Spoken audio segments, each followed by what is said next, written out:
બોટાદ જિલ્લા વિશ્વ Umiya foundation chairman Shankar Dholu.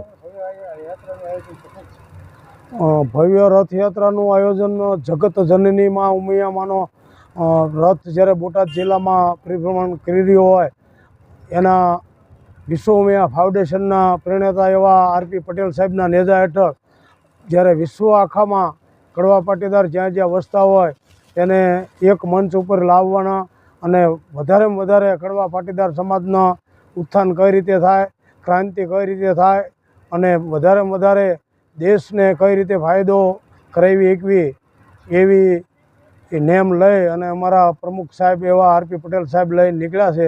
તે આવતીકાલે આવવાના છે અને બોટાદ જિલ્લામાં 1500 ફોર વ્હીલો અને 4000 ટુ વ્હીલ લઈ અને મા ઉમિયામાંની રથયાત્રા પાટીદાર રેસિડેન્સીથી લઈ અને ઉમાવિલા સુધી પહોંચવાની છે અને ત્યાં 10 થી 12000 માણસોની ધર્મસભાનું આયોજન કરેલ છે। તે આરપી સાહેબ ધર્મસભાને સંબોધન કરશે।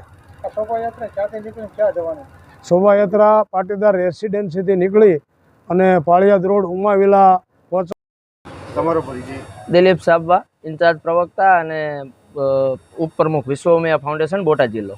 દિલીપભાઈ, ઉમિયા રથની શોભાયાત્રાનું આયોજન કેવા કેવા પ્રકારનું આયોજન, શું છે સંપૂર્ણ કાર્ય? પહેલી વાત તો એ કે ગુજરાતની અંદર જાસપુર અમદાવાદ ખાતે જે વિશ્વની 9મી અજાયબી જે 3000 કરોડના ખર્ચે જ્યારે બની રહી છે, મા જગતજનની મા ઉમૈયાનું મંદિર બની રહ્યું છે।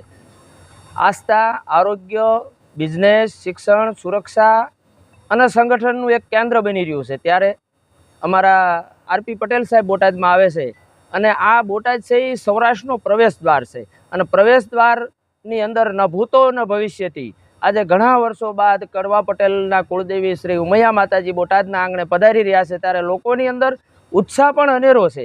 આવતીકાલે યજમાન પદ પાટીદાર રેસિડેન્સીનું હોય ત્યારે પાટીદાર રેસિડેન્સી અને આજુબાજુની સોસાયટીવાળા પણ ઉત્સાહભેર આ કાર્યક્રમની તડામાર તૈયારીઓ કરી રહ્યા છે।